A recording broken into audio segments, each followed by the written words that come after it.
Hello everyone, मैं गौरव कुमार और आप देख रहे हैं GRV Teriya biology. GRV Teriya biology के माध्यम से हम लोग आईएससी की पूरी बायोलॉजी टॉपिक वाइज टॉपिक समझने का प्रयास करेंगे। तो आज के सेशन में टॉपिक है चाइल्ड बर्थ, जिसे पास्चुरेशन भी कहते हैं। चाइल्ड बर्थ या पास्चुरेशन कहते हैं, हिंदी में प्रसव कहा जाता है। प्रसव का सही अर्थ है कि गर्भधारण पूर्ण होने पर बच्चे का जन्म लेना, उस क्रिया क्या बोलते हैं? प्रसव कहते हैं। कहा जा सकता है कि delivery of the baby from mother uterus on complete pregnancy.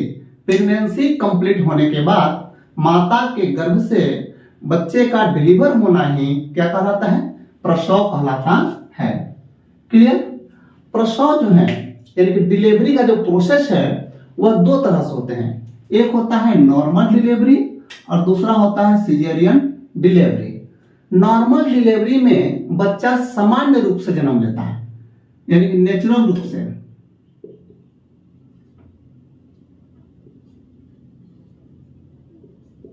सामान्य रूप से बच्चे का जन्म होता है, जबकि सिजेरियन डिलीवरी में क्या होता है कि ऑपरेशन करके यूट्रस से बच्चा को बाहर निकाला जाता है। ये कैसे होते हैं? By operation.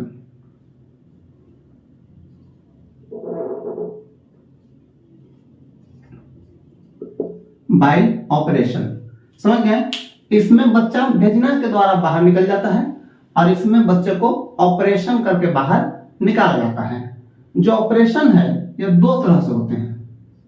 एक होता है बड़ा ऑपरेशन और एक होता है छोटा ऑपरेशन। ये क्या है थोड़ा समझ लेंगे। जहां कहीं बड़ा ऑपरेशन की बात आती है, अर्थात डॉक्टर यूट्रस को चीर करके और बच्चा को बाहर निकालते हैं। किसको चीर करते हैं? यूट्रस को।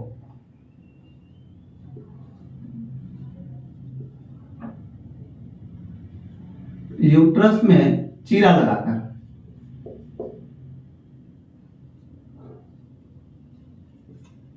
यूट्रस को चीर करके बच्चा बाहर निकालते हैं। देखिए ऐसे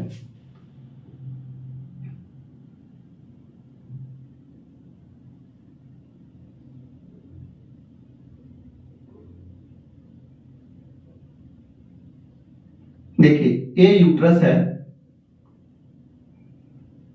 ये जो देख रहे हैं ये भाग क्या है? यूट्रस है। पूरा ऐसे बंद रहता है और इसके अंदर देखिए ये बेबी है। ये क्या है? बेबी है ना? अब इसे डॉक्टर करते क्या है कि डायरेक्ट यूट्रस को ऐसे कट करते हैं और कट करके बाहर निकाल लेते हैं यहां से। समझ गया? तो ये होता है बड़ा ऑपरेशन।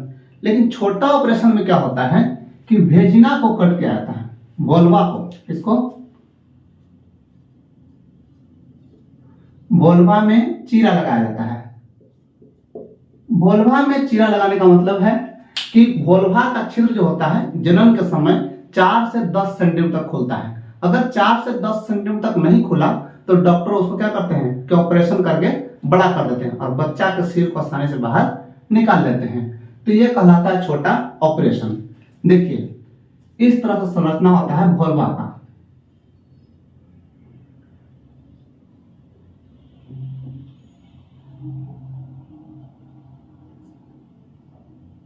ये जो संरचना बना रहे हैं ये पूरा वेजिना है। ये संरचना क्या है? पूरा वेजिना है। इसको एक्सटर्नल जेनिटेलिया के नाम से भी जानते हैं। देखिए यहां पर एक छिद्र है छोटा सा, एक बड़ा सा छिद्र है। यहां पर जो छोटा सा छिद्र है इसको हम लोग यूरेथ्रा कहते हैं। यूरेथ्रा कहा जाता है। इससे यूरिन पास होता है, यूरिन बाहर निकाल जाते हैं। जबकि यह जो छिद्र है इसे वोल्वा कहते हैं और इस छिद्र से महिलाएं सेक्सुअल रिलेशन करती है या बच्चे को बर्थ करती है। दो कार्य होता है ना? सेक्सुअल रिलेशन और बर्थ का कार्य होता है। ये पूरा भाग वेजिना कहलाता है। इसी वोल्वा को थोड़ा सा बड़ा किया जाता है जिसे छोटा ऑपरेशन कहते हैं। क्लियर? अब आइए, पूरा जो जनन की क्रिया है ना, इसमें एक समय लगता है। निषेचन से लेकर के और डिलीवरी तक के बीच में जो समय होता है उसे कहते हैं गेस्टेशन पीरियड। गेस्टेशन पीरियड क्या है? तो निषेचन से लेकर के यानी गर्भधारण से लेके और बच्चे के जन्म तक के जो समय है पूरे समय को गेस्टेशन पीरियड कहा जाता है। गेस्टेशन पीरियड को दो तरह से काउंट किया जाता है, एक तो गर्भधारण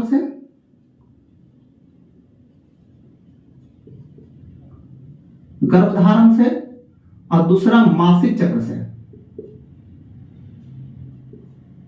मासिक चक्र से गर्भधारण से 266 दिन, गर्भधारण से 266 दिन, लेकिन अगर मासिक चक्र से काउंट करते हैं तो 280 दिन हो जाता है। 280 दिन। ये 280 दिन जो है इसे अगर हम डिवाइड करके देखें तो 9 महीना 10 दिन होता है। कितने दिन होते हैं? 9 माह 10 दिन। देखिए 9 तिया 27, 270 दिन यहां आ गया और 10 दिन यहां आ गया, 280 दिन हो गए। 9 माह 10 दिन। जब महिलाएं अंतिम समय में सोनोग्राफी कराती है यानी कि अल्ट्रासाउंड कराती है तो अक्सर 10 दिन आगे पीछे समय आता है और वो बका जाती है। नया मम्मी तो और बकाएंगे, तो नया वाले मम्मी को हम बता दें कि ये 9 महीना आप जोड़ लेते हैं कि प्रेगनेंसी से 9 महीना हो गया, लेकिन 10 दिन आप नहीं जोड़ पाते हैं और इस 10 दिन में बहुत ज्यादा आपको अकबक सा लगता है, क्यों अल्ट्रासाउंड में दे रहा है। तो आप धैर्य रखिए, ये 280 दिन कंप्लीट होने के बाद ही चाइल्ड बर्थ होगा, समझे। देखिए एक गेस्टेशन पीरियड में शिशु का विकास इस क्रम में होता है। ये क्या है जरा इसको समझेंगे थोड़ा। देखिए यहां जो देख रहे हैं इसका नाम है स्पर्म यानी कि शुक्राणु। स्पर्म मतलब शुक्राणु। और यहां जो स्ट्रक्चर है इसका नाम है ओवम या ओवा। सिंगुलर इसलिए ओवम कहेंगे, प्लूरल होता तो ओवा कहते हैं। तो स्पर्म और ओवम दोनों मिल जाते हैं और मिल करके निषेचन करते हैं। क्या करते हैं? निषेचन, फर्टिलाइजेशन। फर्टिलाइजेशन निषेचन की क्रिया करते हैं। निषेचन के बाद ये दोनों मिलकर के एक डिप्लॉयड सेल बनाते हैं जिसे हम लोग जाइगोट कहते हैं। यहां जो सेल है इसे जाइगोट कहा जाता है। ये क्या है भाई और ये क्या है? देखिए ये जो सेल है स्पर्म ओवम वाला, ये दोनों हेप्लॉइड होते हैं। एन नंबर का सेल होता है। कैसा सेल होता है? एन नंबर का सेल। लेकिन ये जो है एक 2n नंबर का सेल होता है। 2n नंबर का सेल है, इसमें सभी क्रोमोसोम सिंगल सिंगल होते हैं, 23 को मम्मी के और 23 को पापा के। लेकिन यहां जो है जाइगोट वाला, इसमें सभी क्रोमोसोम जोड़े में होते हैं, वो भी कैसा? सिमिलर स्ट्रक्चर के। तो एक मम्मी वाला एक पापा वाला दोनों जोड़ा बना लेते हैं, तो यह कहलाता है जाइगोट। डिप्लॉयड सेल है या से स्पर्म और ओवम हेप्लॉयड सेल है। क्लियर? हेप्लॉयड सेल मतलब सिंगल क्रोमोसोम, डिप्लॉयड सेल मतलब कि जोड़े में क्रोमोसोम। स्पर्म ओवम कैसा होता है? हेप्लॉयड। और जाइगोट क्या होंगे? डिप्लॉयड। इसके बाद ये जो डिप्लॉयड सेल है जाइगोट, जाइगोट में क्या होते हैं कि माइटोटिक डिवीजन होता है। कौन सा डिवीजन होगा? Mitosis division.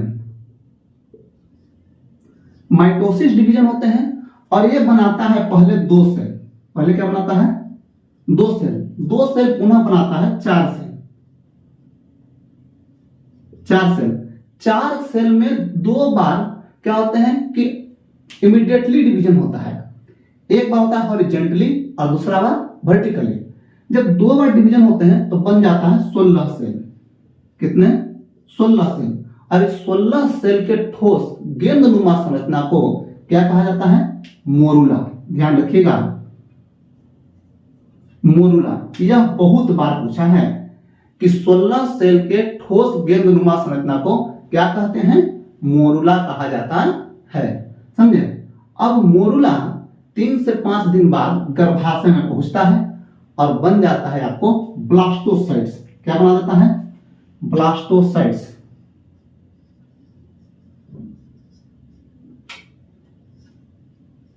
ब्लास्टोसाइट्स। ब्लास्टोसाइट्स का एक खासियत समझिए, जो ही ब्लास्टोसाइट्स बनता है यह यूट्रस के दीवार में चिपक जाता है। यहीं से गर्भधारण प्रारंभ होता है। क्या होते हैं, यूट्रस की दीवार में चिपक जाता है, गर्भधारण होता है, इम्प्लांटेशन।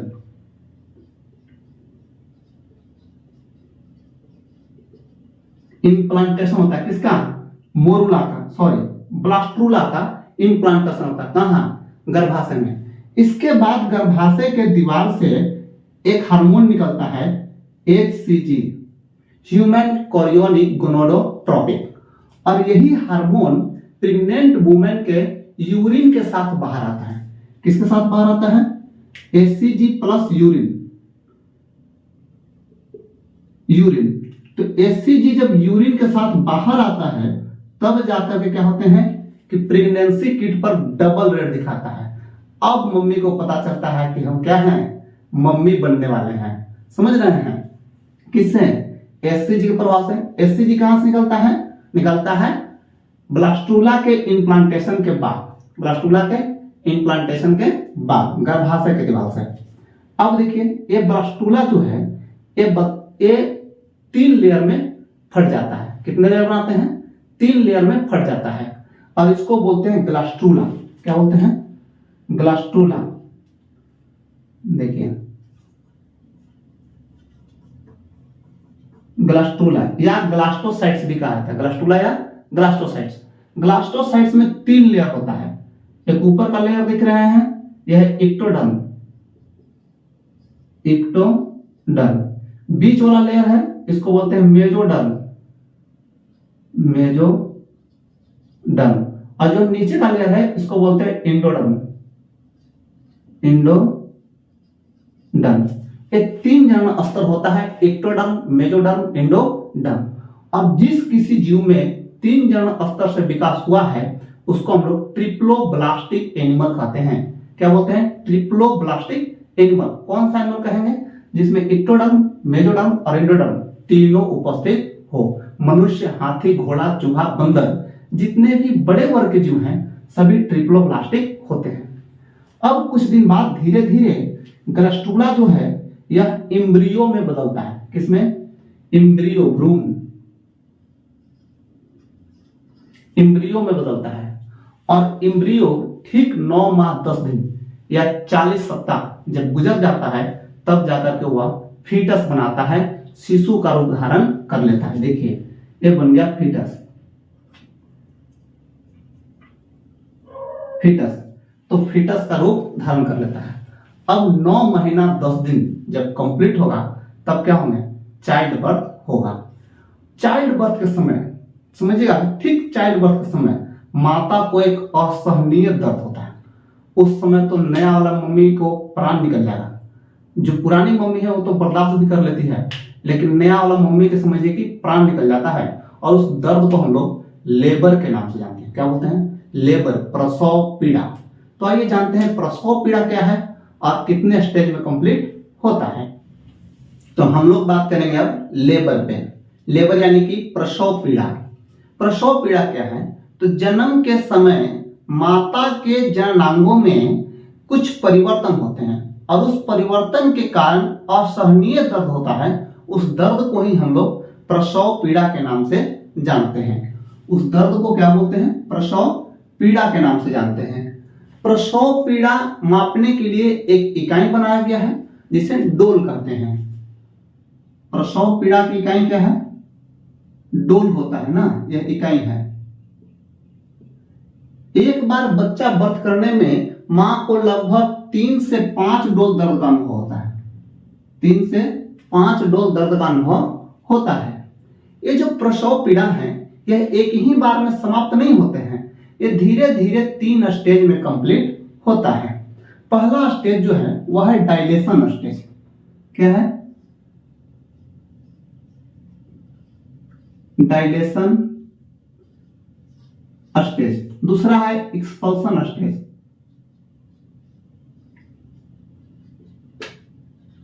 Expulsion stage. तीसरा है प्लासेंटा स्टेज।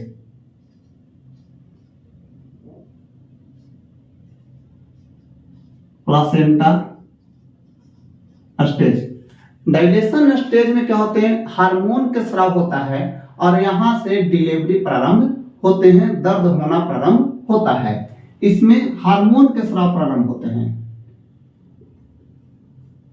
लेकिन एक्सपल्सन स्टेज में क्या होता है कि चाइल्ड बर्थ हो जाते हैं, बच्चे का जन्म हो जाता है।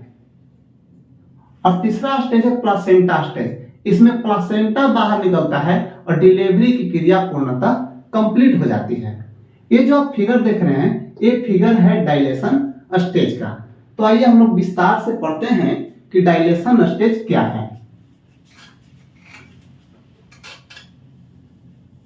देखिए, डायलेशन स्टेज में 2-3 पॉइंट्स आपको रट्टा मारना है।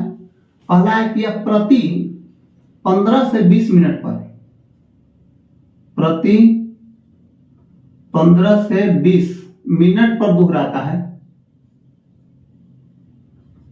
मिनट पर होता है। दूसरी बात है कि कितना देर के लिए होगा, तो यह 1 से 2 मिनट के लिए होता है, 1 से 2 मिनट के लिए।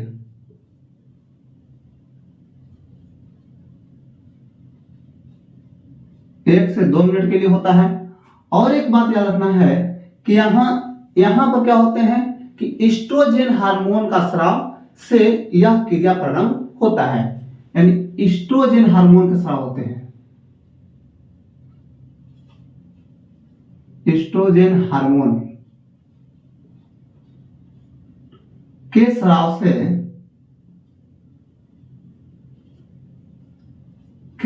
से प्रारंभ होता है। क्या प्रारंभ होता है? तो एस्ट्रोजन हार्मोन के स्राव से डिलीवरी प्रारंभ होता है, ये डायलेशन स्टेज प्रारंभ होते हैं। देखिए, यहां पर एक संरचना आप देख रहे हैं ब्लैक रंग के, इसे यूट्रस कहते हैं, गर्भाशय, यूट्रस। और यूट्रस के नीचे जो नीला कलर से दिख रहा है, इसको हम लोग बोलते हैं एमनियन मेम्ब्रेन। क्या बोलते हैं? Amnion membrane.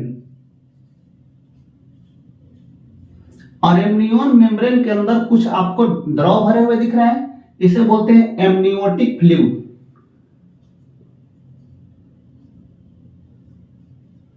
Amniotic fluid, amniotic द्रव। अब ये दिख रहा है आपको फीटस, गर्भ के अंदर पलने वाला शिशु को क्या बोलते हैं? फीटस कहते हैं, फीटस, फीटस। अब यहां जो संरचना दिख रहे हैं, यह संरचना सर्विक्स या वल्वा कहलाता है,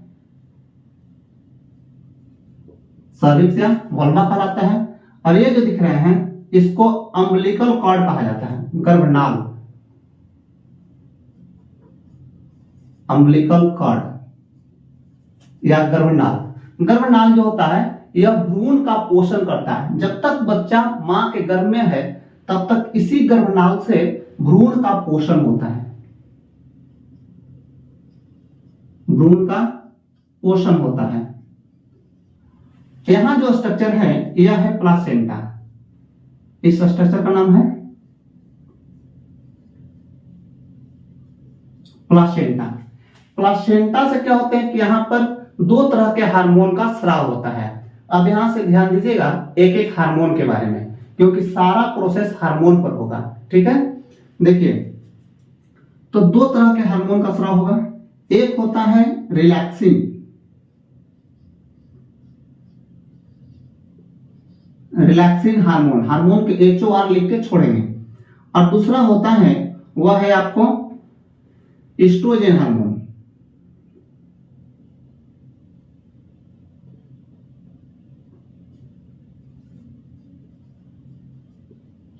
एस्ट्रोजन हार्मोन, एस्ट्रोजन हार्मोन जो है, यह करता क्या है? यूट्रस को संकुचित करने का काम करता है। लेकिन इससे भी बड़ा इसका रोल है कि प्रोजेस्टेरॉन के स्तर को कम कर देता है। तो एक और हार्मोन है प्रोजेस्टेरॉन, इसको समझ लीजिए पहले। प्रोजेस्टेरॉन हार्मोन के स्तर को कम कर देता है, के स्राव को कम कर देता है। कौन? एस्ट्रोजन हार्मोन कम कर देता है। और जब इसकी मात्रा बढ़ जाती है, तो यह यूट्रस को संकुचित करता है, यह गर्भाशय को संकुचित करता है।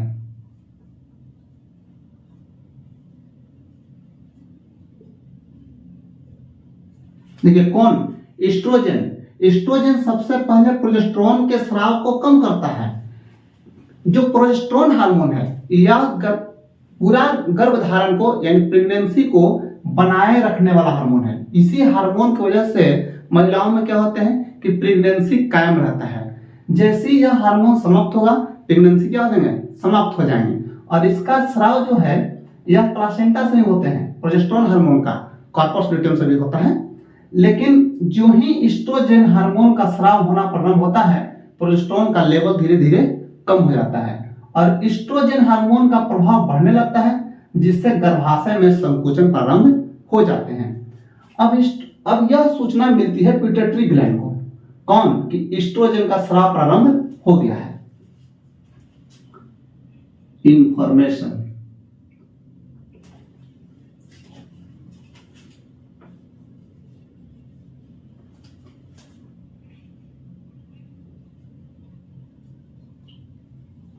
यह इन्फॉर्म करता है एस्ट्रोजन किसको? पिट्यूटरी ग्लैंड को। देखिए यहां पर है पिट्यूटरी ग्लैंड,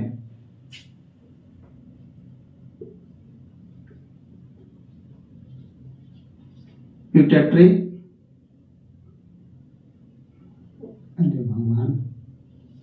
पिट्यूटरी ग्लैंड, या इसका एक और नाम है मास्टर ग्लैंड। क्या बोलते हैं? Master gland. पिट्यूटरी ग्लैंड को ही मास्टर ग्लैंड कहते हैं।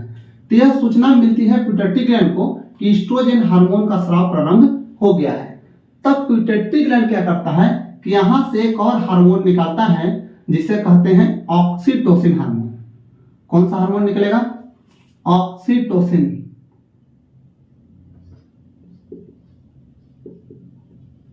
Oxytocin hormone. ऑक्सीटोसिन हार्मोन और एस्ट्रोजन हार्मोन दोनों मिलकर के यूट्रस को संकुचित करते हैं। इससे पहले ऑक्सीटोसिन क्या करता है कि प्रोजेस्टेरोन के स्राव को एकदम बंद कर देता है, पूरी तरह क्या करते हैं? कम, समाप्त कर देता है, यानी इनहिबिट ऑफ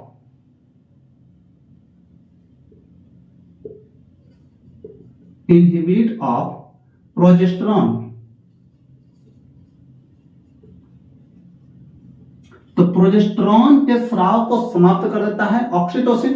अब प्रेगनेंसी को बनाए रखने वाला कोई नहीं बचा, अब सिर्फ बिगाड़ने वाले बच गए। कौन? एक तो ऑक्सीटोसिन और दूसरा एस्ट्रोजन। दोनों मिलकर के यूट्रस के दीवार को काफी संकुचित करते हैं, जोरदार संकुचन करते हैं, जिससे क्या होता है कि सर्विक्स 4 से 10 सेंटीमीटर तक खुल जाता है। कितना खुल जाते हैं? 4 से 10 सेंटीमीटर तक खुल जाता है। इस स्थिति को क्राउनिंग कहा जाता है। क्या बोलते हैं इसको? खुलने की क्रिया को क्राउनिंग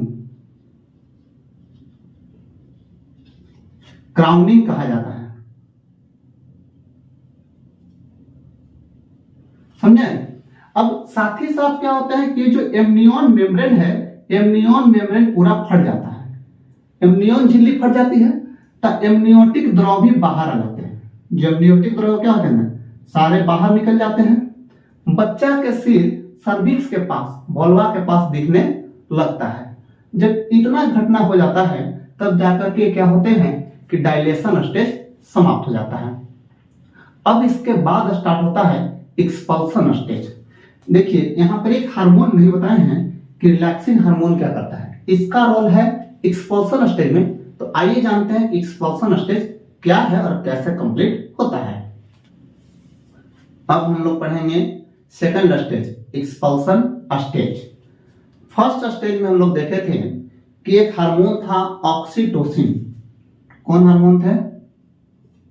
ऑक्सीटोसिन हार्मोन। ये हार्मोन क्या कर रहा था? प्रोजेस्टेरोन के लेवल को रोक दिया था, प्रोजेस्टेरोन के स्राव को बंद कर दिया था तथा यूट्रस को संकुचित कर रहा था। क्या कर रहे थे? यूट्रस में संकुचन कर रहा था, जिससे एमनियोटिक मेम्ब्रेन फट गए थे, एमनियन द्रव सारे बाहर निकल गए थे और सर्विक्स 10 सेंटीमीटर तक खुल गया था। कौन? सर्विक्स 4 से 10 सेंटीमीटर तक खुल गया था, जिसे हम लोग क्या कहते हैं, क्राउनिंग कहते हैं। इस घटना को क्राउनिंग कहते हैं। अब देखिए पढ़ेंगे एक्सपल्सन स्टेज। एक्सपल्सन स्टेज में दो बातें याद रखिएगा। एक रखिएगा कि यह प्रति 1 से 2 मिनट पर रहता है, 1 से 2 मिनट पर होता है।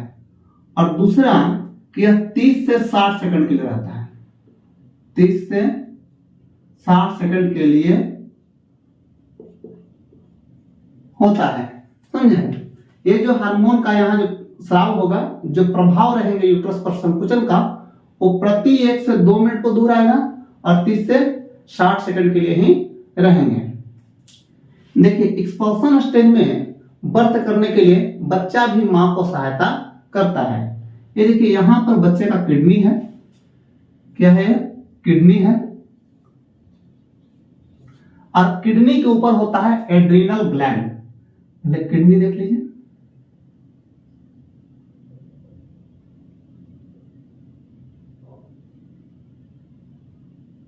देखिए ये जो टोपी जैसा संरचना है, इसको हम लोग बोलते हैं एड्रीनल ग्लैंड।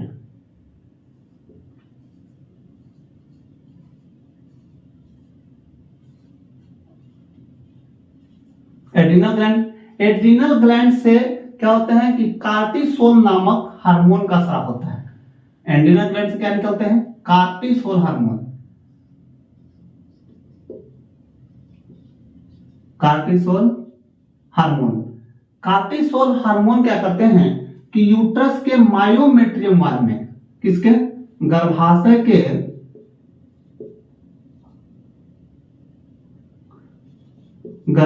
के मायोमेट्रियम वाल,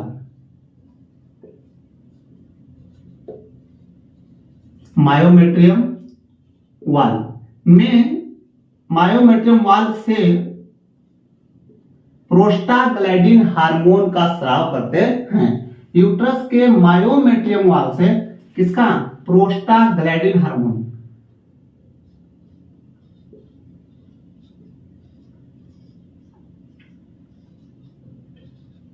प्रोस्टाग्लैंडिन हार्मोन का स्राव करते हैं। और यह प्रोस्टाग्लैंडिन हार्मोन क्या करता है कि यूट्रस में तेज संकुचन करता है। प्रोस्टाग्लैंडिन हार्मोन गर्भाशय में, इससे देखिए,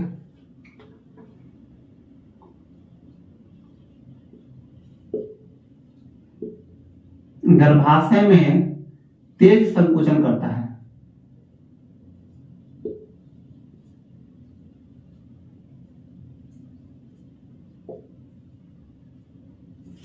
कौन, प्रोस्टाग्लैंडिन हार्मोन यूट्रस में तेज संकुचन करता है।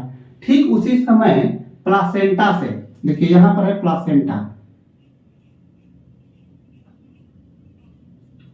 ठीक उसी समय प्लासेंटा से रिलैक्सिन हार्मोन का स्राव होता है। कौन सा हार्मोन, रिलैक्सिन। कहिए कि ये वाला तो पहले भी लिखे थे, कब, जब फर्स्ट स्टेज पढ़ा रहे थे तब। रिलैक्सिन हार्मोन का स्राव होता है। और यह रिलैक्सिन हार्मोन करता क्या है कि पेल्विक लिगामेंट को स्थिर करके पेल्विक गार्डल को चौड़ा कर देता है। देखिए इस तरह से पेल्विक लिगामेंट बोन होते हैं और बच्चा उसके पीछे ऐसे फंसा होता है। समझ रहे हैं? जैसे जैसे रिलैक्सिन हार्मोन का प्रभाव पड़ता है, पेल्विक लिगामेंट स्थिर रहते हैं और पेल्विक गार्डल धीरे धीरे ऐसे खुलता है, पूर्णतः ऐसा रास्ता बना देता है, तब जाकर के बच्चे का बर्थ आसानी से होता है। समझे? देखिए ये है आपको पेल्विक बोन, ये दोनों बोन क्या हैं, pelvic bone, pelvic bone.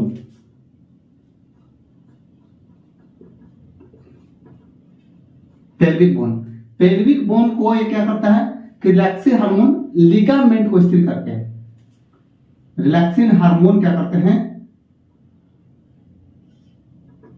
Pelvic ligament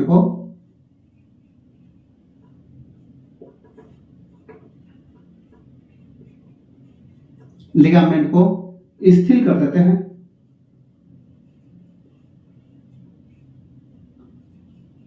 शिथिल करके पेल्विक गार्डन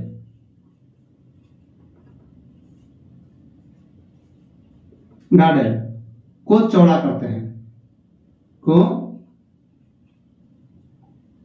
चौड़ा कर देते हैं, जिससे आसानी से चाइल्ड बर्थ हो जाता है। तो रिलैक्सिन हार्मोन का ये इंपॉर्टेंट रोल है, क्या इंपॉर्टेंट रोल है कि यह पेल्विक लिगामेंट को स्थिर करके पेल्विक गार्डन को चौड़ा करते हैं, जिससे आसानी से चाइल्ड बर्थ हो जाता है।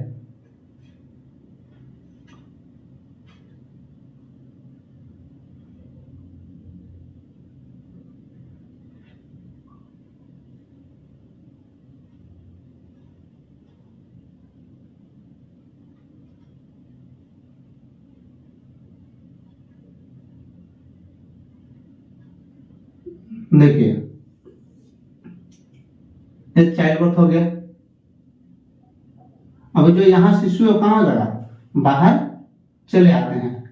जो ही बच्चे का बर्थ होता है, इस स्टेज में जो ही बच्चे का बर्थ हो जाता है, बच्चा प्रथम श्वास के समय रोता है।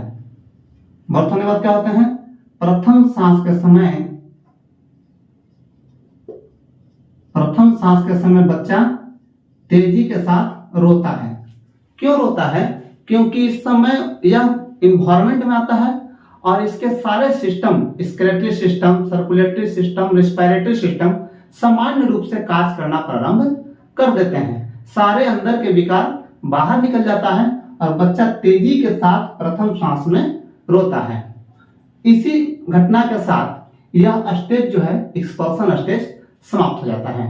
इसके बाद आते हैं प्लासेंटा स्टेज। देखेंगे हम लोग थर्ड स्टेज, प्लासेंटा स्टेज। देखिए ये प्लासेंटा स्टेज में ये जो स्ट्रक्चर है, इसको बोलते हैं अम्बिलिकल कॉर्ड, गर्भनाल। क्या बोलते हैं, अम्बिलिकल कॉर्ड, गर्भनाल कहते हैं। इसके द्वारा भ्रूण का पोषण होता है। क्या हो जाता है, भ्रूण का पोषण होता है। कैसे होता है भ्रूण का पोषण, तो माता के शरीर से रक्त के माध्यम से क्या होता है, रक्त के रूप में गर्भनाल के माध्यम से बच्चों में पोषक पदार्थ पहुंचता है। क्या होते हैं कि रक्त के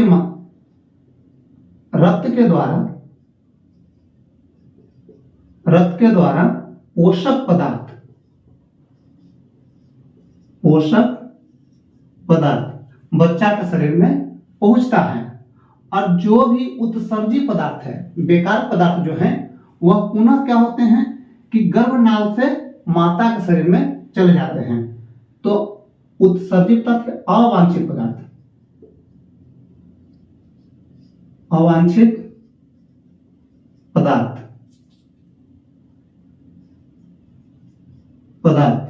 प्लासेंटा से माता के शरीर में चला जाता है। प्लासेंटा से माता के शरीर में चला जाता है, माता में चला जाता है और फिर मां उसको उत्सर्जित कर देती है। यानी कि 9 महीना 10 दिन मां क्या करती है कि बच्चा को अपना रक्त से पोषित करती है, खून से पोषित करती है। एक मां अपने बच्चे के लिए इतना करती है, तो सोचिए एक बच्चे का क्या कर्तव्य होना चाहिए अपने मां के प्रति। समझ रहे हैं। अब जो ही बच्चे का बर्थ होता है, तो 10 से 15 मिनट बाद, कितना देर बाद, ये रट्टा मान लीजिएगा कि 10 से 15 मिनट बाद प्लासेंटा टूटने लगता है। प्लासेंटा क्या होते हैं, टूटने लगते हैं। देख रहे हैं टूट रहा है। और पूरा प्लासेंटा 10 से 15 मिनट बाद प्लासेंटा प्लस में रक्त, ब्लड, और साथ में कुछ फ्लूइड, यानी कि 10 से 15 मिनट बाद प्लासेंटा टूटने लगता है। जो रक्त है ना, फ्लूइड, और पूरा प्लासेंटा बाहर निकल जाता है।